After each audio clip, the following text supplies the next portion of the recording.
Hello students, क्या हाल चाल है बेटा। उम्मीद करता हूँ कि सब बढ़िया होंगे, बढ़िया से अपने काम कर रहे होंगे। सब काम का मतलब पढ़ाई कर रहे होंगे, काम तो चलते ही रहते हैं, ठीक है ना।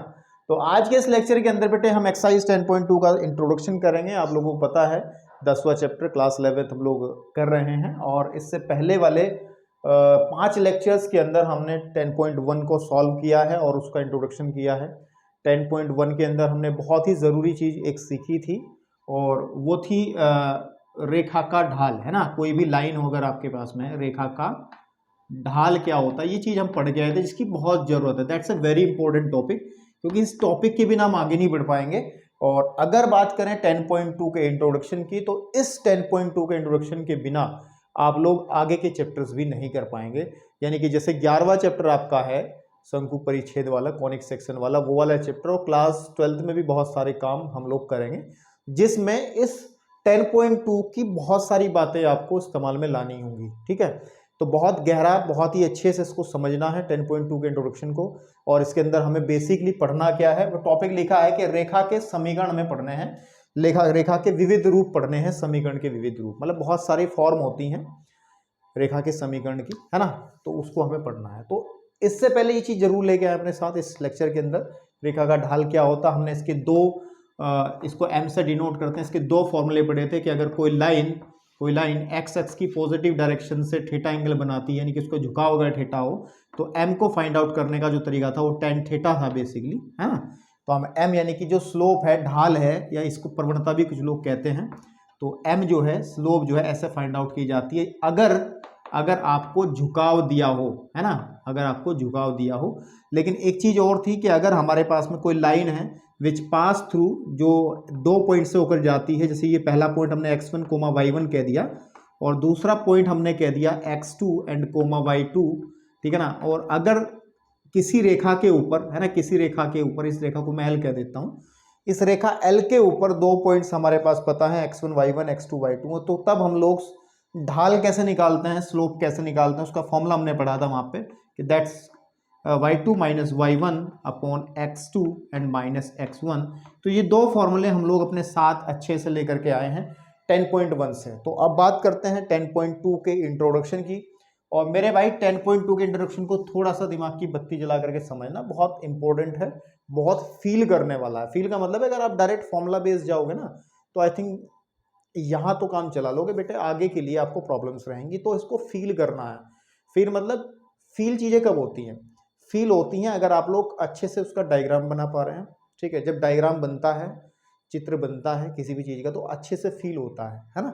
जैसे मैं अगर डायरेक्ट आपको m is equal to tan theta बता देता कि फॉर्मूला होता है, तो आप ये फील ना कर पाते कि थीटा क्या है, आप ये फील ही ना कर पाते कि थीटा क्या है आपके पास में। तो थीटा ये है, अगर ये लाइन L है तो ये थीटा जो है, theta is what, theta x अक्ष की धन दिशा से बनने वाला कोण है। तो फील होता है, तो इसका मतलब चित्रों का बहुत हम अच्छे से ध्यान रखेंगे। Just before starting this topic, है ना, इस टॉपिक को शुरू करने से ठीक पहले हम लोग एक शब्द है रेखा का समीकरण, और ये समीकरण क्या होता है। समीकरण बेसिकली आप लोगों ने पढ़ा है छोटी क्लासेस के अंदर, 2 चर वाला रैखिक समीकरण, 1 चर वाला रैखिक समीकरण, द्विघात समीकरण, त्रिघात समीकरण, ये सब समीकरण है, ठीक है ना। वो तो आपको पता है कि बराबर का चिन्ह आ जाएगा तो समीकरण है। लेकिन रेखा का समीकरण इज व्हाट, रेखा का समीकरण क्या है, इसको जान लें, है ना। आगे हम लोग देखो कार्तीय तल में अगर हम बात करते हैं, थोड़ी सी बात करेंगे, उसके बाद अपने टॉपिक पे बढ़ेंगे, ठीक है। एक्स एक्सिस और वाई एक्सिस, अगर सपोज कर लो हमारे पास कोई इस कार्तीय तल में कोई लाइन है, कोई रेखा है एल, तो ये तो कंफर्म है कि इस लाइन के ऊपर अनंत बिंदु होंगे, है ना, बहुत सारे पॉइंट्स होंगे। देयर इज बहुत सारे इनफाइनाइट पॉइंट्स होंगे, बहुत से पॉइंट होंगे, इनको आप काउंट नहीं कर पाओगे, है ना। तो आपको पता है किसी भी रेखा के ऊपर बहुत सारे पॉइंट्स होते हैं, बहुत सारे बिंदु होते हैं। और अगर हम लोग बात करें, सपोज कर लो कोई पॉइंट हमने यहाँ पे ले लिया, यहाँ पे पॉइंट हमने ले लिया कि सपोज कर लो ये x कोमा y है ना, हमने क्या कर लिया, x कोमा y है, जहां पर x कोमा y जो है कोई भी चर है, क्योंकि देखो x और y के मान बदलते रहेंगे। अगर मैं बेसिक सी बात करूं, सपोज कर लो यहाँ पे 1 है ना, यहाँ पे 1 है, फिर यहाँ 2 हो गया, यहाँ 3 हो गया, यहाँ पे 2 हो गया, यहाँ 3 हो गया। अगर मैं बात करूं इस पॉइंट की, ये पॉइंट क्या है, ये पॉइंट क्या है, दिस इज 1 एंड 1। और अगर इस पॉइंट की बात करूंगा मैं यहाँ पे आकर के, तो दिस इज अ पॉइंट 2,2। तो आप देख पा रहे हैं कि x की वैल्यू जब इस पॉइंट की बात कर रहे हैं तो 1 है, और y की वैल्यू भी 1 है, और यहाँ पर x की वैल्यू 2 है और y की वैल्यू भी 2 है। इसका मतलब x और y जो ये कोऑर्डिनेट है किसी भी पॉइंट के, इसको कहते हैं ये कोई अचर बिंदु है। क्या है आपके पास में? अचर बिंदु, वेरिएबल पॉइंट अंग्रेजी में बोलते हैं इसको, अचर बिंदु अंग्रेजी में बोलते हैं, वेरिएबल पॉइंट है, वेरिएबल पॉइंट। तो मैं समझाना क्या चाह रहा हूं उसको समझो। मैं समझाना चाह रहा हूं कि समीकरण क्या, रेखा का समीकरण क्या होता है। रेखा का समीकरण बेसिकली होता क्या है? रेखा का समीकरण जो हमारा अचर पॉइंट है, कोई भी पॉइंट्स है ना, इसमें पॉइंट्स है, तो इसके जो निर्देशांक है ये x और y के बीच में जो रिलेशन होगा, और एक ऐसा रिलेशन जो इस रेखा पर उपस्थित सभी पॉइंट्स को सेटिस्फाई करेगा, तो वो रेखा का समीकरण कहलाएगा। कुछ नहीं समझ में आया होगा जो मैंने बोला है, मैं पता है कि 11th में आए हो तो थोड़ी चीजें आपको सीखनी पड़ेगी, मैं बताता हूँ आपको। अगर मैं कहूं ऐसे चलते चलते कि हमारे पास यहाँ पे एक पॉइंट मिल जाएगा इस तरीके से, है ना, इस तरीके से एक पॉइंट मिल जाएगा जिसके कोऑर्डिनेट 3,3 होंगे। तो आप इस लाइन के ऊपर जितने भी पॉइंट देख रहे हो तो एक रिलेशन देख रहे हो ना इन दोनों में। क्या रिलेशन देख रहे हो कि जो हमारे पास भुज है, बेसिक सी बात है, भुज, और भुज को हम लोग लिखते हैं x, और जो कोटि है उसको लिखते हैं y। आप देख पा रहे हैं जो भुज और कोटि है, एब्सिस ऑर्डिनेट जो है हमारे, वो इक्वल है। इसका मतलब इस लाइन की इक्वेशन अगर हम लिखेंगे तो हम ये कह सकते हैं, अगर इसके ऊपर कोई भी कहीं भी एक पॉइंट हम लेंगे, आर्बिट्री पॉइंट लेंगे, यानी कि कोई भी अचर बिंदु लेंगे, है ना, चर बिंदु, आई एम सो सॉरी, चर बिंदु, अचर नहीं चर, चर मतलब जो बदलता है, अचर नहीं, सॉरी मिस्टेक हो गई भाई, इस मिस्टेक को समझ लेना, वो चर पॉइंट होता है, चर मतलब वेरिएबल जो बदलता है, ठीक है ना। तो अगर कोई भी चर पॉइंट हम लोग लेंगे तो इस लाइन के केस में क्या है कि x is equal to y है, x is equal to y है। It means x is equal to y या फिर x minus y is equal to 0। ये जो रिलेशन मिला है ये आपका इस रेखा का समीकरण कहलाएगा। ये क्या कहलाएगा? रेखा का समीकरण, रेखा का ये हमारा समीकरण होगा। तो बेसिक सी बात हुई क्या, एग्जाम्पल लेता हूं। सपोज कर लो हमारे पास एक लाइन है जिसपे एक पॉइंट है हमारे पास में यहाँ पे 1,4 है ना, यहाँ पे कोई पॉइंट आ गया 2,3 और यहाँ पे कोई पॉइंट आ गया सपोज कर लो 3,2। आगे चलते चलते हमारे पे कोई पॉइंट आ गया है ना आपके पास में 4,1, इस तरीके से पॉइंट्स आ रहे हैं। तो अगर मैं कहूँ कि ये जो हमारे पास इन पॉइंट्स के आधार पर, इन पॉइंट्स को रेफरेंस लेते हुए, इन पॉइंट्स को ध्यान से देखते हुए इस लाइन का इक्वेशन क्या बनेगा, इस लाइन का समीकरण क्या बनेगा, तो क्या देख पा रहे हो आप एक बात देख पा रहे हो कि जो भुज है और जो कोटि है, अगर मैं इन दोनों को जोड़ता हूं तो 5 आ जा रहा है। देख लो किसी में भी देख लो, 1 + 4 ये भी 5 देता है, 2 + 3 ये भी 5 देता है, 3 + 2 ये भी 5 देता है, 4 + 1 ये भी 5 देता है। इसका मतलब x + y = 5 है ना। अगर हम कोई भी एक चर पॉइंट इस पे ले ले कहीं भी x, y, तो इस x और y में क्या रिलेशन होगा अकॉर्डिंग टू दीज पॉइंट्स, इन पॉइंट्स के आधार पर इन x और y में क्या रिलेशन होगा, x और y में रिलेशन होगा कि इन दोनों को जोड़ करके 5 मिल रहा है। किसी को भी देख लो आप, है ना। तो आपके पास में ये जो चीज निकल के आती है, रिलेशन जो निकल के आता है निर्देशांकों के अंदर, यही आपका रेखा का समीकरण कहलाता है। इतनी सी बात ध्यान देनी है, इसका ज्यादा इस्तेमाल नहीं है, क्योंकि सिर्फ इतना जानना कि रेखा का समीकरण क्या होता है। ऐसे ही समीकरण हम लोग चैप्टर नंबर 11 के अंदर भी बहुत सारे पढ़ेंगे। अभी हम रेखा पढ़ रहे हैं, फिर हम लोग व्रत पढ़ेंगे जब 11th चैप्टर में जाएंगे। आप परवलय पढ़ेंगे, है ना, परवलय है ना, परवलय पढ़ेंगे। और आपके पास में मेरा बेटा दीर्घ व्रत पढ़ेंगे, है ना, ऐसी आकृतियां पढ़ेंगे आप। और इनके भी हम लोग, इनके भी एक अति परवलय पढ़ेंगे, इनके भी हम लोग समीकरण पढ़ेंगे। और समीकरण वही होता है कि एक्स एंड वाई में रिलेशन। तो अगर एक मोटी सी बात थोड़ी लिखनी पड़े याददाश्त के लिए, तो हम क्या कहेंगे, समीकरण को हम क्या कह सकते हैं? हम ये कह सकते हैं, हमारे पास में हम ये कह सकते हैं कि x, y क्या होते हैं, है ना, ये होते हैं हमारे पास में निर्देशांकों के बीच, है ना, निर्देशांकों के बीच, ये निर्देशांक ही तो है, निर्देशांकों के बीच में ऐसा संबंध, ठीक है ना, जो, है ना, जो रेखा पर स्थित सभी बिंदुओं के लिए सत्य हो, सभी बिंदुओं के लिए सत्य हो, ठीक है ना, सत्य हो, रेखा का समीकरण कहलाता है। रेखा का समीकरण, है ना, कहलाता है।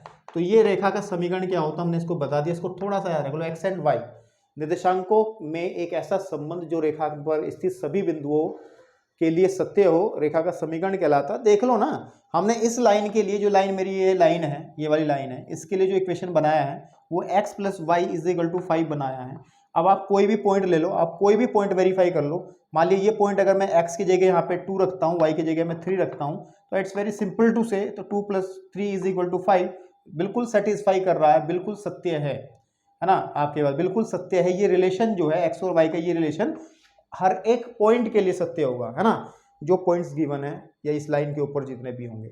इस वाले केस में हमने क्या कहा था, इस वाले केस में हमने कि x is equal to y, x is equal to y ये रेखा का समीकरण था, रेखा का समीकरण। अब किसी भी पॉइंट को पकड़ लो, देखो 1,1 1,1 देखो x और y बराबर है, x और y बराबर है, x और y बराबर है। इवन अगर आप कोई बीच में भी पॉइंट पकड़ोगे तो 100% है कि वो दोनों बराबर ही होंगे। तो अभी तो सिर्फ इतनी बात ध्यान रख करके इसको कहीं नोट करके छोड़ दो कि इक्वेशन ऑफ लाइन, रेखा का जो समीकरण है वो क्या होता है, इसको आप यहां पर नोट करके छोड़ दो।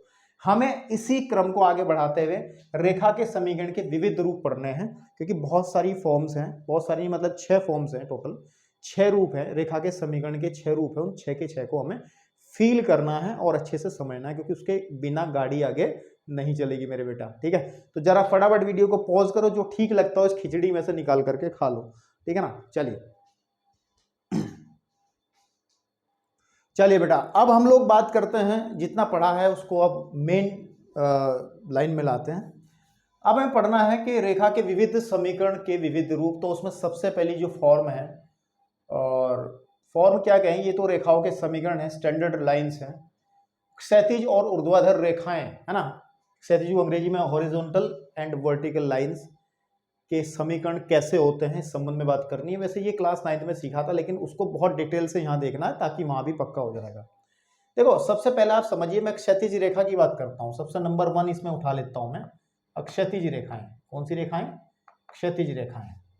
क्षैतिज को अंग्रेजी में कहते हैं हॉरिजॉन्टल, और अभी समझ में आएगा क्षैतिज रेखाएं, रेखा का समीकरण दो हिस्सों में कर लेंगे इसको, ऊर्ध्वाधर को अलग से कर लेंगे। देखो ध्यान से देखो कि अगर मेरे पास सपोज कर लीजिए this is a coordinate axis, ये y है, ये x एक्सिस हो गया, ये y एक्सिस हो गया, ये मूल बिंदु है, ठीक है ना।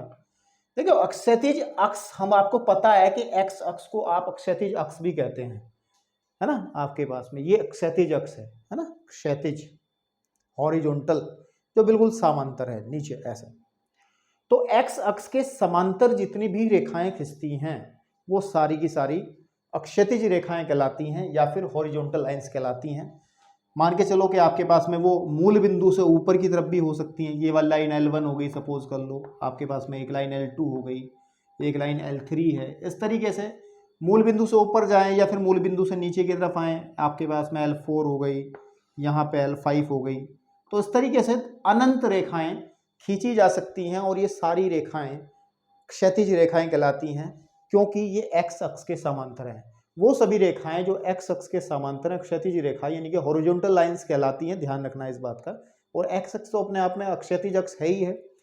तो अगर इनका इक्वेशन लिखना हो, इनका समीकरण लिखना हो, तो कैसे लिखा जाता है इक्वेशन? फिर वही बात कि इसके x कोऑर्डिनेट और y कोऑर्डिनेट के अंदर रिलेशन हमें देखना है कि अगर थोड़ा सा डीपली जाएं तो सपोज कर लो ये x एक्सिस है, ये y एक्सिस है, कोई लाइन जो है हमारे पास में, ये आपके पास में कोई लाइन है, ठीक है ना, कोई लाइन है। आप इस लाइन पे जितने भी पॉइंट्स लेंगे, है ना, जितने भी पॉइंट्स लेंगे, कहीं भी कोई भी पॉइंट्स लेंगे, तो आप एक बात देखेंगे, एनी पॉइंट, कोई भी पॉइंट आप लोगे, अगर आप ध्यान से देखोगे एक्स अक्ष के समांतर कोई भी लाइन बनाओगे, तो उस पर जितने भी पॉइंट्स लेंगे उस पर हमारा जो y होगा ना, ये जो डिस्टेंस है आपके पास में, y का मतलब ये वाली जो दूरी है तो सेम है ना हर जगह, देखो ये सेम है।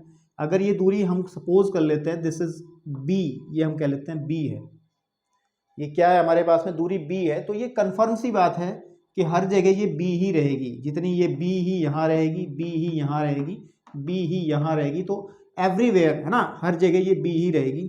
तो ये कंफर्म सी बात है कि अगर आप कोई भी पॉइंट लेंगे तो x तो वेरी करेगा, x तो बदलेगा, x तो बदलेगा, क्योंकि आप आगे चलोगे x तो बदलता रहेगा, लेकिन y की वैल्यू जो है, y की वैल्यू जो है वो b ही रहेगी आपके पास में, है ना। तो आप देख पा रहे हैं x यहाँ भी, यहाँ पे कुछ और हो जाएगा। मैं थोड़ा सा इसको अच्छे से क्लियर करके दिखाऊंगा, रुको। कुछ पॉइंट्स ले लेते हैं, सपोज कर लो कुछ पॉइंट्स ले लेते हैं। यहाँ पे मैंने 1 ले लिया, यहाँ पे 1 ले लिया, 2 ले लिया, 3 ले लिया एंड 4 ले लिया, 5 ले लिया। तो ऐसे ही 1 ये आ गया, 2 सपोज कर लो, यहाँ 3 आ गए, यहाँ 4 आ गए यहाँ। तो सीधी सी बात है, अगर इसके कोऑर्डिनेट में लिखूंगा, इस वाले के कोऑर्डिनेट अगर मैं लिखूंगा इस पॉइंट के, तो एक्स एक्स पे कितना 1 है ना, एक्स एक्स पे सॉरी 2 है, एक्स पे 2 है, और वाई पे कितना है, वाई पे कितना है, वाई पे कितना है 1 है। तो 2,1 इसका हो जाएगा। इसके निर्देशांक अगर मैं लिखूँ इस वाले के, तो आपको पता है एक्स पे 3 है और वाई पे 1 है, ठीक है ना, वाई पे 1 है। और यहाँ पर भी अगर मैं देखूँ ये पॉइंट्स के कोऑर्डिनेट यहाँ पे आके देखने की कोशिश करूँ, तो मेरे भाई ये पॉइंट्स बनेगा 4,3, 4,1, 4,1। तो आप एक बात देख पा रहे हैं कि जो बदल रहा है वो एक्स कोऑर्डिनेट बदल रहा है, एक्स की वैल्यू लगातार बदल रही है ना। तो अगर मैं कोई जनरल पॉइंट लूंगा एनीवेयर, तो एक्स तो हमेशा बदलेगा, लेकिन वाई हमेशा 1 रहेगा, वाई हमेशा 1, सॉरी 1 नहीं, ये डिस्टेंस कितनी ले रहे हैं हम लोग, यहाँ पे 2 ले रहे हैं। तो आप ये 2 है तो ये भी 2 2, और यहाँ पे ये 2, और यहाँ पे ये भी 2, और ये भी 2, तो 2 2। तो यानी कि x तो बदलेगा, 2 3 4 कुछ भी बदल जाएगा, लेकिन y जो है वो 2 2 2, ये हमेशा 2 ही रहेगा। तो हम लोगों के पास क्षैतिज रेखा का समीकरण जब हम लिखते हैं तो ऐसा कोई रिजल्ट नहीं मिल रहा जो x और y में रिलेशन दे रहा हो। तो इसके लिए सिर्फ एक सिंबल, एक संकेत याद रखते हैं। क्या याद रखते हैं कि अगर मैं इसको रफ कर रहा हूं, अगर कोई लाइन x अक्ष के समांतर है और वो डिस्टेंस मूल बिंदु से उसकी डिस्टेंस, अगर उसकी डिस्टेंस b है, तो इसका equation y is equal to b कह देते हैं। क्या कहते हैं, y is equal to b कह देता है कि यानी कि अगर मूल बिंदु से उस लाइन की डिस्टेंस b है ना, उसकी दूरी b है, तो बेटा उसका जो इक्वेशन है उस अक्षैतिज रेखा का समीकरण y is equal to b होगा। तो याद रखना है। अच्छा, ये केस हमने ऊपर डिस्कस किया है मूल बिंदु से, इसलिए हमने ये जो डिस्टेंस है वो हमने क्या ली है, हमने ये जो है वो प्लस में लिया है। अगर बाई चांस नीचे आ जाते हैं और मान ले ये वाला पॉइंट हमने यहाँ पे b ही डिस्टेंस नीचे ले लिया, तो ये माइनस में होगी, सीधी बात है। तो इसकी वैल्यू, इसका जो समीकरण बनेगा नीचे वाली रेखा का, इस रेखा का, आप L1 एक रेखा है उसका समीकरण तो बन गया y is equal to b, और जो नीचे की तरफ लाइन है L2 उसका समीकरण बन जाएगा y is equal to minus का b। तो हम ये कह सकते हैं कंबाइंडली, हम ना इन दोनों को इकट्ठा करके हम ये कह सकते हैं, क्या कहा जा सकता है कि अक्षैतिज रेखा का जो समीकरण होता है वो हमेशा y is equal to plus minus b होता है ना, प्लस माइनस b होता है, जहां b क्या है, b मूल बिंदु से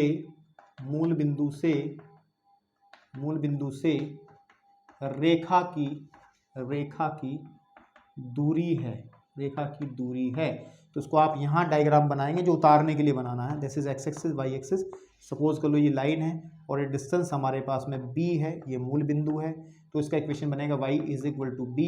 अगर इसी तरीके से मूल बिंदु से नीचे की तरफ हम कोई लाइन लेंगे और ये डिस्टेंस माइनस b हो जाएगी, तो उसका इक्वेशन बनेगा y is equal to minus b। तो हमने इन दोनों को कंबाइंड करके ये एक चीज़ लिख दी है। तो इसको आपको कितना नोट करना है, सिर्फ आपको जो अब बोर्ड पे आपको सामने दिखाई देगा वो आपको नोट करना है। तो ये क्षैतिज रेखाओं के समीकरण आपके ऐसे हो जाएंगे, क्षैतिज रेखाओं के समीकरण ऐसे हो जाएंगे, ठीक है ना, आपके पास में। अब हम लोग बात करते हैं द सेकेंड वन, वो है ऊर्ध्वाधर रेखा, दैट्स अ वर्टिकल लाइन, ऊर्ध्वाधर रेखा, ऊर्ध्वाधर है ना, ऊर्ध्वाधर, गंगाधर नहीं, ऊर्ध्वाधर रेखा का समीकरण, ठीक है ना। और याद रखने वाली बात क्या है, इसको अंग्रेजी में कहते हैं वर्टिकल, है ना। और कौन सी लाइंस होती हैं समझा देते हैं पहले, कि अगर जैसे अभी हमने एक्स अक्ष के समांतर जितनी लाइंस आती हैं वो अक्षैतिज रेखा यानी कि हॉरिजॉन्टल लाइंस कहलाती हैं। उसी तरीके से जितनी भी रेखाएं वाई अक्ष के समांतर होंगी, जैसे ये वाली लाइन हो गई या ये हो गई, यानी बहुत अनंत रेखाएं ऐसी बनाई जा सकती हैं मूल बिंदु की दाईं ओर भी और बाईं ओर भी। तो इन सभी इक्वेशंस को हम लोग इन सभी रेखाओं को हम लोग ऊर्ध्वाधर रेखा कहते हैं, वर्टिकल, सीधी खड़ी हुई रेखा, ठीक है ना।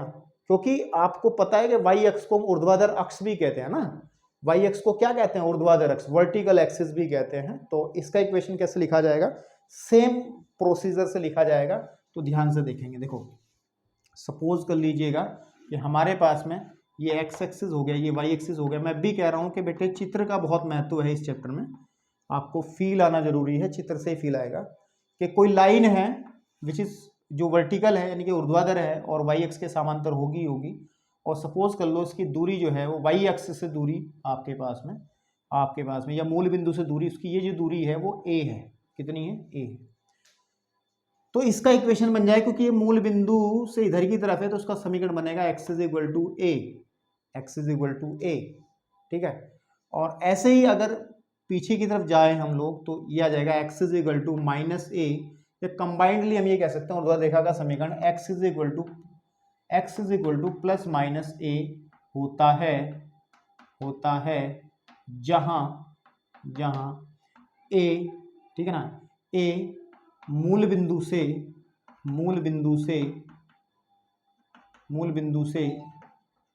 रेखा की दूरी है, ठीक है ना। तो ये दोनों केसेस हमने डिस्कस कर लिए हैं। तो कंबाइंडली अगर इकट्ठा करें तो अगर हमारे सामने कोई लाइन आती है कि x इज इक्वल टू 5 7, तो ये रेखा देख के बता सकते हो ये क्षैतिज होगी या ऊर्ध्वाधर होगी, बिल्कुल x इज इक्वल टू ए या फिर x इज इक्वल टू कुछ भी संख्या आती है तो ये ऊर्ध्वाधर रेखा का समीकरण होगा। किसका समीकरण होगा, ऊर्ध्वाधर रेखा का।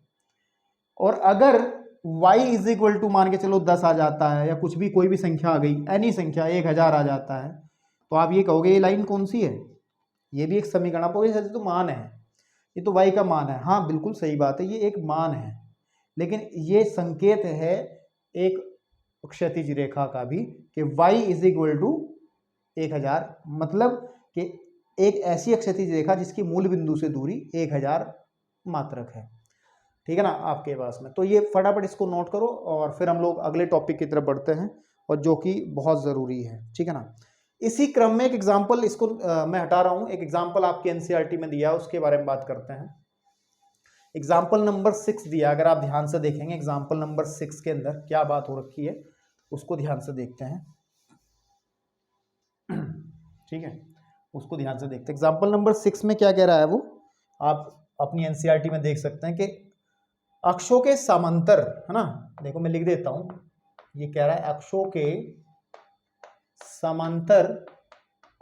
समांतर और, ठीक है ना, और -2,3 से जाने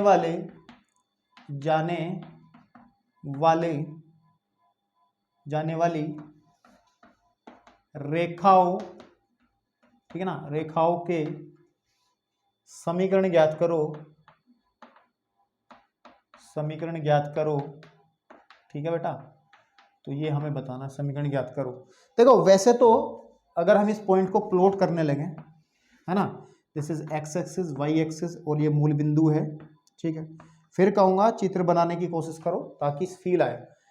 तो -2 x is equal to -2 and 3 कहाँ पे होगा, सीधी बात है कि अगर मैं यहाँ पे 1 -2 इधर आ जाएगा x एक्सिस पे, और y पे 1 and 2 and 3, है ना, तो सीधी सी बात है कि 1 2 and 3, तो ये पॉइंट कहीं ना कहीं यहाँ पे होगा, ठीक है ना, ये यहाँ पे कहीं ना कहीं ये पॉइंट होगा, है ना, ये वाला पॉइंट। तो इस पॉइंट से वैसे तो एक बिंदु से कितनी रेखाएं होकर जा सकती हैं, बहुत सारी अनंत रेखाएं जा सकती हैं होकर के, अनंत रेखाएं, लेकिन हम लोग कहा गया अक्षों के समांतर, अक्ष हमारे दो ही हैं, इसका मतलब एक तो वो जो एक्स अक्ष के समांतर हो उसका रेखा का समीकरण बताओ, और एक जो वाई अक्ष के समांतर हो इसका समीकरण बताओ। इस रेखा का समीकरण बताना है इस L1 का, इसको मैंने इस रेखा का L1 कह दिया, और इसका समीकरण बताना है L2 का। तो मेरे भाई अभी बता के आया हूं कि अगर एक्स अक्ष के समांतर कोई रेखा है तो उसको हम कहते हैं क्षैतिज रेखा, और उसका समीकरण जो होता है उसका समीकरण x is equal to something, कुछ भी नंबर होता है, यानी x is equal to a होता है, और जो a क्या है, a मूल बिंदु से उस रेखा की दूरी है। अगर देखा जाए इस रेखा का समीकरण जब हम निकालेंगे तो इसका समीकरण होगा x इज इक्वल टू कितना, कि मूल बिंदु से कितनी दूरी है इस रेखा की, बताओ मुझे, यहाँ से यहाँ तक की कितनी दूरी है, ये पॉइंट 3 है ना, 1 2 3, तो x इज इक्वल टू 3।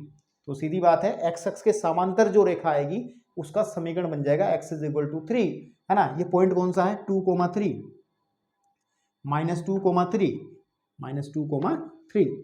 और एक लाइन और बची है L2। इस लाइन का इक्वेशन क्या बनेगा, इस लाइन का हमने फिर कहा था कि इस रेखा को हम ऊर्ध्वाधर या फिर वर्टिकल लाइन कहते हैं, है ना। और वर्टिकल लाइन का जो इक्वेशन होता है वो होता है y is equal to distance, है ना। y इज इक्वल टू मूल बिंदु से दूरी होती है। तो y इज इक्वल टू मूल बिंदु से कितनी दूरी है, ये देखो -2, कितना, -2, तो दैट इज इक्वल टू -2। तो ये आ गया आपके पास में समीकरण किसका, ऊर्ध्वाधर रेखा का समीकरण तो है y इज इक्वल टू -2 और क्षैतिज रेखा का समीकरण है x इज इक्वल टू 3, या ये भी कह सकते हैं कि x अक्ष के समांतर रेखा का समीकरण x इज इक्वल टू 3 है और y is equal to y अक्ष के समांतर रेखा का समीकरण y इज इक्वल टू -2 है। ठीक है ना। आपके पास में सब कुछ गड़बड़ कर रहा है यार।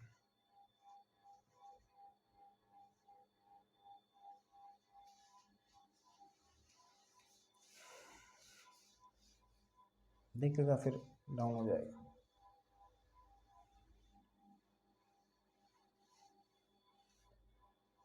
ठीक है।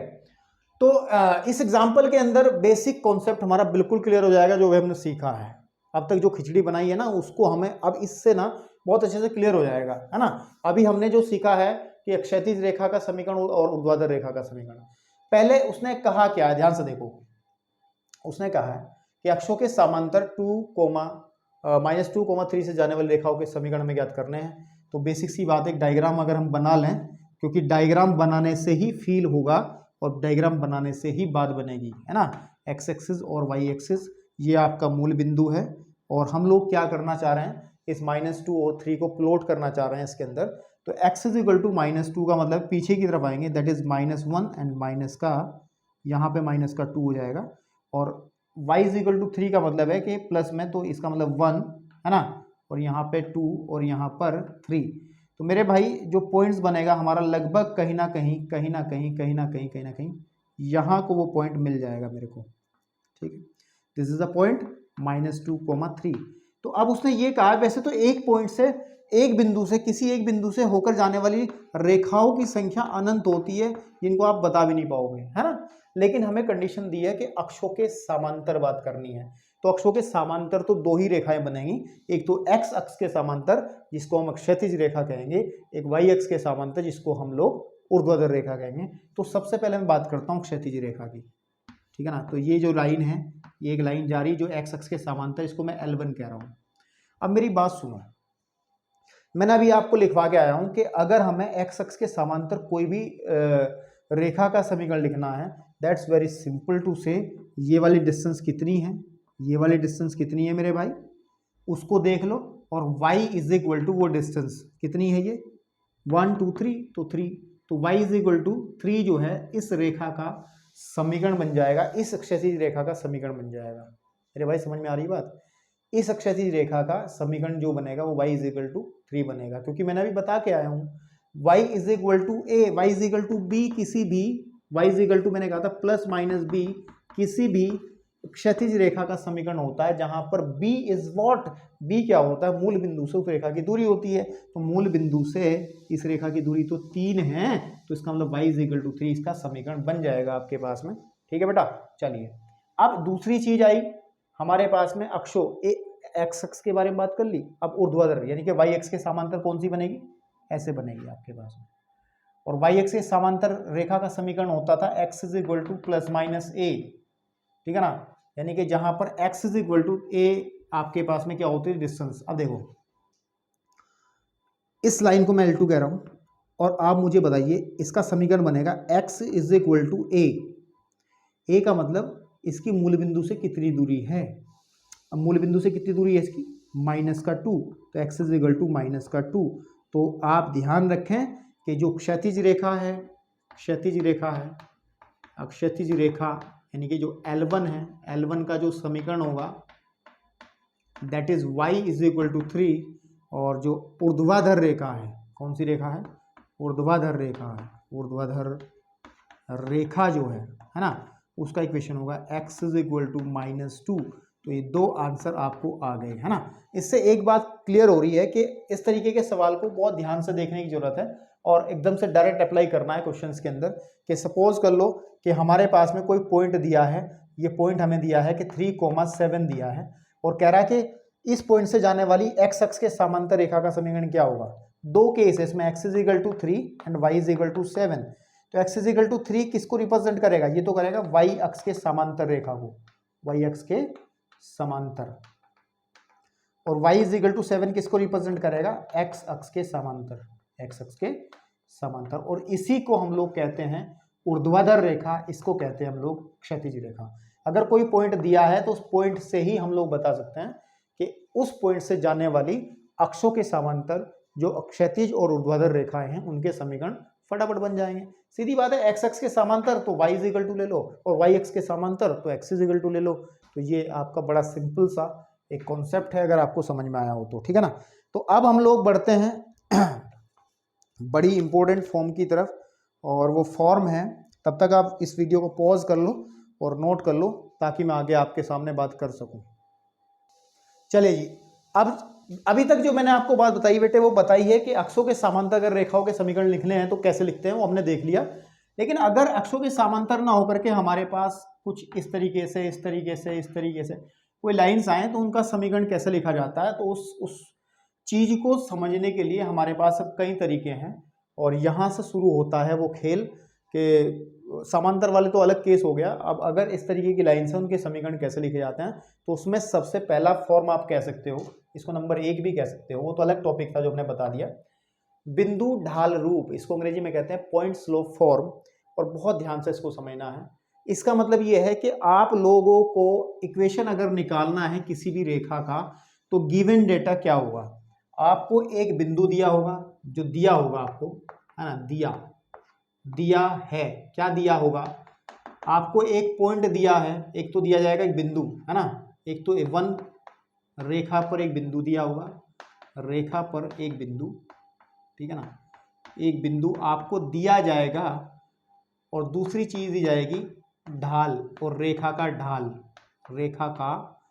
ढाल स्लोप दिया जाएगा। और इन दोनों इंफॉर्मेशन के बाद आपसे पूछा क्या जाएगा, आपसे पूछा जाएगा कि रेखा का समीकरण क्या होगा, आपसे पूछा जाएगा रेखा का समीकरण। तो इस समीकरण को कैसे आप फाइंड आउट करेंगे, तो उसके लिए एक डायरेक्ट फॉर्मूला याद रखना चाहो कर सकते हो, लेकिन मैं चाहता हूं आपको फील आना चाहिए, आप चित्र से समझें। देखो सपोज कर लीजिए generally this is x axis और ये वाई एक्सिस, ये आपका मूल बिंदु है, और मेरे भाई ये कोई लाइन मान लें, जनरली हम ऐसे ही कहीं से भी एक लाइन हमने मान ली इस तरीके से, और इस लाइन पर हमने कोई पॉइंट ले लिया जो हमें पता है, उस पॉइंट को मैंने कह लिया x1, y1, और इसका जो ढाल है, इस रेखा का जो ढाल है बेटा m, वो दिया गया है, ढाल जो है वो m दिया गया है, m की वैल्यू क्वेश्चंस में दी जाएगी, अभी तो हम m ही लेकर के चलते हैं।